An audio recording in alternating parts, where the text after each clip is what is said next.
नमस्कार मेरे प्यारे साथियों, मैं हूँ आपका दोस्त सिद्धार्थ चौधरी और मेरे YouTube channel Siddharth RPSC exam में आपका बहुत-बहुत स्वागत है।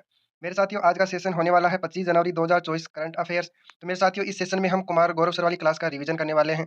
तो मेरे साथियों मेरी क्लास को देखने से पहले आप कुमार गौरव सर की क्लास को जरूर अटेंड करें। मेरी क्लास का उद्देश्य आपका जल्दी रिवीजन करवाना है। तो मेरे साथियों हम अपनी क्लास को करते हैं स्टार्ट। तो मेरे साथियों आज के सेशन का पहला क्वेश्चन है, हाल ही में भारतीय वायुसेना ने अरब सागर में डेजर्ट नाइट अभ्यास किसके सहयोग से किया है? तो मेरे साथियों ये किया है फ्रांस और संयुक्त अरब अमीरात के सहयोग से। डेजर्ट नाइट अभ्यास ये इंडिया, फ्रांस और संयुक्त अरब अमीरात के मध्य हुआ है।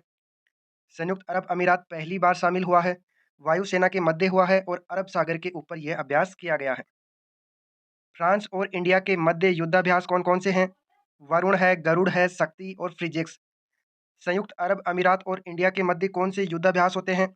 जायद होता है, जायद तलवार होता है और डेजर्ट साइक्लोन। आगे देखिए, इंडिया और जापान के मध्य कौन से अभ्यास होते हैं? तो मेरे साथियों एक होता है धर्म गोर्जियन, एक होता है सहयोग काजिन और एक होता है जिमेक्स और एक होता है सिन्यू मैत्री। डेजर्ट साइक्लोन 2024 ये इंडिया और संयुक्त अरब अमीरात के मध्य हुआ। नेट पोलरेक्स ये प्रदूषण रोकथाम के लिए किया गया और ये गुजरात में इसका प्रारंभ हुआ। हरिमो शक्ति अभ्यास ये इंडिया और मलेशिया के बीच हुआ।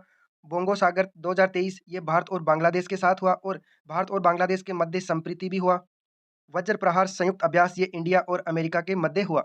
2 नंबर का क्वेश्चन है, हाल ही में किस देश की सेना में उन्नत घरेलू ड्रोन अबाबिल 4, अबाबिल 5, आरास, बाबर और करार शामिल किए गए हैं? तो मेरे साथियों ये किए गए हैं ईरान के अंदर। आगे देखिए, यूएवी मानव रहित विमान जिन्हें ड्रोन बोला जाता है और ईरान ने अपनी सेना में 5 ड्रोन शामिल किए हैं। एक है अबाबिल 4, अबाबिल 5, ये दोनों निगरानी, गश्ती और डाटा संकलित करने के लिए काम में आएँगे। अरास और बावर ये सटीक आत्मघाती ड्रोन हैं और करार ये अत्यधिक ऊँचाई पर उड़ने के लिए सक्षम हैं। मेरे साथियों ईरान की राजधानी तेहरान है और ईरान में एक रामसर है, जहाँ रामसर कन्वेंशन हुआ 2 फरवरी 1971 को आर्द्र भूमि संरक्षण के लिए। अभी हाल ही में एससीओ का नवीनतम सदस्य कौन शामिल हुआ है? तो मेरे साथियों एससीओ 2023 होस्ट करने वाला कौन था? इंडिया। इसका हेडक्वार्टर कहाँ है? बीजिंग चीन के अंतर्गत और इसका जो नौवां सदस्य है वो ईरान शामिल हुआ है। ब्रिक्स के नवीनतम सदस्य कौन-कौन से हैं? तो मेरे साथियों ब्रिक्स 2024 इसका होस्ट बना है रूस। आगे देखिए, ब्रिक्स में शामिल होने वाले देश कौन-कौन से हैं? तो मेरे साथियों संयुक्त अरब अमीरात है, सऊदी अरब है, मिस्र है, इथियोपिया है, ईरान है, लेकिन अर्जेंटीना ने ब्रिक्स में होने से मना कर दिया है। भारत ने ईरान में कौन-सा बंदरगाह विकसित किया है? तो मेरे साथियों चाबहार पोर्ट विकसित किया है और चीन ने पाकिस्तान में कौन-सा बंदरगाह विकसित किया है? ग्वादर पोर्ट। क्या ईरान की सीमा कैस्पियन सागर से लगती है? हाँ, तो लगती है। कैस्पियन सागर विश्व की सबसे बड़ी खारी पानी की झील है। कैस्पियन सागर झील के साथ अज़रबैजान, रूस, ईरान, कजाकिस्तान और तुर्कमेनिस्तान सीमा बनाते हैं। 3 नंबर का क्वेश्चन है, हाल ही में ऑस्कर 2024 में सर्वश्रेष्ठ डॉक्यूमेंट्री पिक्चर के लिए कौन-सी भारतीय डॉक्यूमेंट्री नामांकित हुई है? तो मेरे साथियों ये नामांकित हुई है टू किल ए टाइगर। आगे देखिए, ऑस्कर 2024 इसे एकेडमी अवार्ड भी बोला जाता है और मेरे साथ ये कितने नंबर का है? 96 नंबर का। कहाँ आयोजित होता है? लॉस एंजिल्स, अमेरिका में और इसकी शुरुआत हुई थी 1929 में। सर्वश्रेष्ठ डॉक्यूमेंट्री पिक्चर नामांकित हुई है 2024 के लिए टू किल ए टाइगर और जिसके डायरेक्टर कौन है? निशा पाहुजा, जिसका जन्म दिल्ली में हुआ और ये कनाडा में रहती है। यह डॉक्यूमेंट्री झारखंड के किसान रंजीत सिंह की बेटी के साथ गैंगरेप हो जाने पर बेटी को न्याय दिलाने के लिए जो संघर्ष किया, उस संघर्ष को इस डॉक्यूमेंट्री में दर्शाया गया है। ऑस्कर प्राप्त करने वाले पहले भारतीय कौन है? भानु अथैया 1983 में मिला और ये गांधी फिल्म में कॉस्ट्यूम डिजाइनर थी। किस भारतीय को ऑस्कर अवार्ड में लाइफ टाइम अचीवमेंट का पुरस्कार प्राप्त हुआ है? तो मेरे साथियों ये हुआ है सत्यजीत रे 1992 के अंतर्गत। आगे देखिए, नाटू नाटू सॉन्ग के संगीतकार कौन थे? तो मेरे साथियों एम कीरवानी। इस सॉन्ग को 2023 का ऑस्कर मिला है। यह सॉन्ग आरआर मूवी का है। 2009 में किस गाने के लिए भारत को ऑस्कर अवार्ड मिला था? तो वो गाना था जय हो और ये गाना किसने गाया था? ए आर रहमान और गुलजार ने। यह सॉन्ग स्लम डॉग मूवी का है। द एलिफेंट व्हिस्पर्स 2023 का ऑस्कर अवार्ड ये शॉर्ट डॉक्यूमेंट्री फिल्म को मिला है। 4 नंबर का क्वेश्चन है, हाल ही में अंतर्राष्ट्रीय शिक्षक दिवस 2024 कब मनाया गया है? तो मेरे साथियों ये 24 जनवरी को मनाया गया है। अंतर्राष्ट्रीय शिक्षा दिवस 2019 में पहली बार मनाया गया। इस बार 6 नंबर का अंतर्राष्ट्रीय शिक्षक दिवस मनाया गया है। आगे देखिए,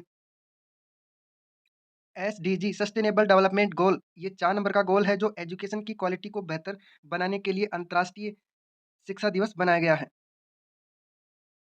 और इसकी थीम क्या रखी गई है? स्थायी शांति के साथ सीखना। राष्ट्रीय बालिका दिवस 24 जनवरी को मनाया जाता है और इसकी घोषणा हुई थी 2008 में। और इसका मंत्रालय कौन-सा है? महिला एवं बाल विकास मंत्रालय के द्वारा इस दिवस को स्टार्ट किया गया। राष्ट्रीय मतदान दिवस 25 जनवरी को मनाया जाता है क्योंकि 25 जनवरी 1950 को भारतीय निर्वाचन आयोग बना था। मेरे साथियों कुछ महत्वपूर्ण दिवस हैं। हिंदी दिवस मनाया जाता है 10 जनवरी को और राष्ट्रीय हिंदी दिवस मनाया जाता है 14 सितंबर को। पराक्रम दिवस मनाया जाता है 23 जनवरी को और विश्व धरोहर दिवस मनाया जाता है 18 अप्रैल। विश्व जनसंख्या दिवस 11 जुलाई, अंतर्राष्ट्रीय बाघ दिवस 29 जुलाई और विश्व मृदा दिवस 5 दिसंबर और पहला बास्केटबॉल दिवस 2023 में मनाया गया 21 दिसंबर। आगे देखिए 5 नंबर का क्वेश्चन है, हाल ही में भारत ने दुनिया का पहला ग्रीन अमोनिया की आपूर्ति के लिए समझौता किससे किया है? तो मेरे साथियों ये समझौता किया है जापान के साथ। ग्रीन अमोनिया क्या है? स्वच्छ ईंधन है, नवीकरणीय ऊर्जा है, प्रदूषण रहित ईंधन है। और ये एमओयू किसके साथ हुआ है? भारत और जापान के मध्य। और पहली आपूर्ति कहाँ होगी? गोपालपुर प्रोजेक्ट जो कि उड़ीसा में है। विश्व का पहला ग्रीन अमोनिया प्लांट कहाँ लगा? बीकानेर, राजस्थान 2021 के अंतर्गत। तो मेरे साथियों जापान की राजधानी क्या होती है? टोक्यो। जापान की मुद्रा येन और जापान की संसद को डाइट बोला जाता है और इसके प्रधानमंत्री कौन है? फूमियो किशिदो। और मेरे साथियों इसके प्रमुख द्वीप कौन से हैं?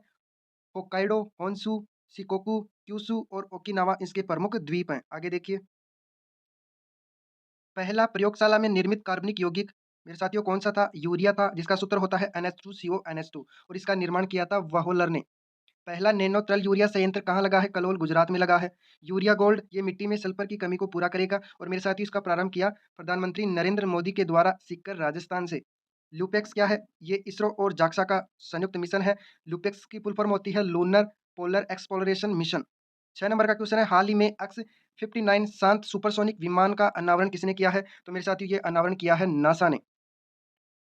अक्स 59 क्या है? एक शांत सुपरसोनिक विमान है।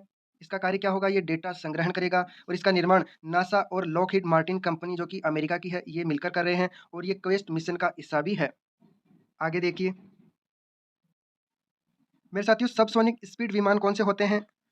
जिसकी स्पीड ध्वनि की स्पीड 1 मेक की गति से कम होती है। और सुपरसोनिक स्पीड विमान 1 मेक से 5 मेक के मध्य की गति को सुपरसोनिक स्पीड विमान बोला जाता है और हाइपरसोनिक स्पीड विमान जिसकी गति 5 मेक से अधिक होती है। ब्रह्मोस मिसाइल इसका निर्माण इंडिया और रूस ने मिलकर किया है। सुपरसोनिक क्रूज मिसाइल है और इसकी स्पीड है 2.5 मैक और ये फायर एंड फोरगेट के सिद्धांत पर आधारित है। रूस की स्पेस एजेंसी कौन सी है? रोसकॉस्मोस। समर क्या है? समर एक डिफेंस सिस्टम है, surface to air missile for accurate retaliation. इसमें आकाश मिसाइल का उपयोग किया गया है। इसरो क्या है? Indian Space Research Organisation. इसका हेडक्वार्टर है बेंगलुरु। ये भारत की स्पेस एजेंसी है और इसके अध्यक्ष कौन है? एस सोमनाथ। आगे देखिए एस सोमनाथ की आत्मकथा शेर जिसने चांदनी पी ली। इसरो की स्थापना हुई थी 15 अगस्त 1969 को और उपग्रह कहाँ से लॉन्च किए जाते हैं? सतीश धवन अंतरिक्ष केंद्र श्री हरिकोटा आंध्र प्रदेश। 7 नंबर का क्वेश्चन है, हाल ही में भारत के इक्विटी मार्केट में विश्व में कौन सा स्थान हासिल किया है? तो मेरे साथियों ये चौथा स्थान हासिल किया है। स्टॉक एक्सचेंज, शेयर मार्केट या इक्विटी मार्केट इसमें टॉप 5 कंट्री कौन-कौन से हैं? अमेरिका है, चीन है, जापान है और पहले 4 नंबर पे हांगकांग था, लेकिन अब 4 नंबर इंडिया ने हासिल कर लिया है। नोस्डॉक ये अमेरिका का शेयर मार्केट है, कोस्पी ये कोरिया का शेयर मार्केट है और निक्की ये जापान का शेयर मार्केट है। नेशनल स्टॉक एक्सचेंज इसकी स्थापना हुई थी 1992 में और इसका हेडक्वार्टर कहाँ है? मुंबई और इसका इंडेक्स क्या होता है? निफ्टी। आगे देखिए बॉम्बे स्टॉक एक्सचेंज इसकी स्थापना हुई थी 1875 में। एशिया का सबसे पुराना स्टॉक मार्केट है। इसका हेडक्वार्टर है दलाल स्ट्रीट मुंबई में और इसका इंडेक्स होता है सेंसेक्स। मेरे साथियों एक आती है SEBI securities and exchange board of India. इसकी स्थापना हुई थी 1988 में 1992 के अधिनियम के तहत और इसके अध्यक्ष कौन है? माधवीपुरी बुच। इसका कार्य क्या होता है? नेशनल स्टॉक एक्सचेंज और बॉम्बे स्टॉक एक्सचेंज को रेगुलेट करना। 8 नंबर का क्वेश्चन है, टेनिस के युगल वर्ग में शीर्ष वरीयता हासिल करने वाले सबसे उम्र-दराज खिलाड़ी कौन होंगे? तो मेरे साथियों ये होंगे रोहन बोपन्ना जो कि भारत के खिलाड़ी हैं। आगे देखिए tennis double world rank first किसकी है? तो मेरे साथियों ये है, एक तो है मैथ्यू एल्डेन जो कि ऑस्ट्रेलिया के हैं और एक हमारे भारत के हैं रोहन बोपन्ना जो कि विश्व के सबसे उम्र-दराज टेनिस डबल्स टॉप रैंकर हैं जिनकी उम्र है 43 वर्ष। विश्व कॉपी सम्मेलन बेंगलुरु में हुआ जिसमें रोहन बोपन्ना को ब्रांड एम्बेसडर बनाया गया। WTA player of the year ये इगा स्वाटेक को मिला है, पोलैंड के रहने वाले हैं और अमेरिकन ओपन 2023 इसमें पुरुष विजेता है नोवाक जोकोविच सर्बिया के रहने वाले हैं और महिला विजेता है कोको गॉफ जो कि अमेरिका की रहने वाली हैं। आगे देखिए 9 नंबर का क्वेश्चन है, हाल ही में एंटीबायोटिक के अति प्रयोग को रोकने के लिए ऑपरेशन अमृत किसने प्रारंभ किया है? तो मेरे साथ ये प्रारंभ किया है केरल ने ऑपरेशन अमृत एंटीबायोटिक के अति प्रयोग को रोकना है और ये केरल ने स्टार्ट किया है। ऑपरेशन अजय इजराइल में फंसे भारतीय लोगों को वापस लाना ऑपरेशन अजय चलाया था। ऑपरेशन सर्वशक्ति ये इंडियन आर्मी के द्वारा चलाया जा रहा है आतंकवादियों का सफाया करने के लिए। ऑपरेशन करुणा ये म्यांमार के लिए चलाया गया। ऑपरेशन दोस्त ये तुर्की और सीरिया में चलाया गया और ऑपरेशन कावेरी ये सूडान में चलाया गया। 10 नंबर का क्वेश्चन है, हाल ही में बीसीसीआई ने Colonel C K Naidu lifetime achievement award से किसे सम्मानित किया है? तो मेरे साथ ये सम्मानित किया है पूर्व कोच रवि शास्त्री और फारूक इंजीनियर को। आगे देखिए, बीसीसीआई के अध्यक्ष कौन है? रोजन बिन्नी। वर्ष के सर्वश्रेष्ठ पुरुष क्रिकेटर के लिए पॉली उमरिगर पुरस्कार ये किसको मिला है? तो मेरे साथियों 2022-23 के लिए मिला है शुभमन गिल को, 21-22 के लिए मिला है जसप्रीत बुमराह को और 20-21 के लिए मिला है रविचंद्र अश्विन को और 19-20 के लिए मिला है मोहम्मद शमी को। और सर्वश्रेष्ठ अंतर्राष्ट्रीय क्रिकेटर महिलाओं के लिए किसको मिला है? 2019-20 और 2022-23 का मिला है दीप्ति शर्मा को और 2020-21 और 21-22 का मिला है स्मृति मंधाना को। आगे देखिए, दिलीप सरदेसाई पुरस्कार 2022-23 मेरे साथियों ये सर्वाधिक रन के लिए मिला है यशस्वी जायसवाल को और सर्वाधिक विकेट के लिए मिला है आर अश्विन को। माधवराव सिंधिया ट्रॉफी रणजी ट्रॉफी में सबसे ज्यादा रन बनाने वाली खिलाड़ी किस किस को मिला है? राहुल दलाल 2019-20 का मिला है राहुल दलाल को और 2020-21 21-22 का मिला है सरफराज खान और 22-23 का मिला है मयंक अग्रवाल। आगे देखिए, माधवराव सिंधिया ट्रॉफी रणजी ट्रॉफी में सर्वाधिक विकेट लेने वाले गेंदबाज 2019-20 का मिला है जयदेव उनादकट और 21-22 का मिला है शम्स मुलानी को और 22-23 का मिला है जलज सक्सेना। भारत के मान सिंह हांगकांग एशियाई मैराथन चैंपियनशिप में स्वर्ण पदक जीतने वाले बने दूसरे भारतीय पुरुष एथलीट। तो मेरे साथियों आज का सेशन आपको कैसा लगा? अगर अच्छा लगा तो प्लीज़ मेरी क्लास को लाइक कर देना और मेरे चैनल को ज़रूर सब्सक्राइब कर लेना और बेल आइकन को ज़रूर प्रेस कर लेना ताकि मेरी क्लास का नोटिफिकेशन आपको डेली मिलता रहे। तो मेरे साथियों आज के लिए इतना ही। जय हिंद, जय भारत।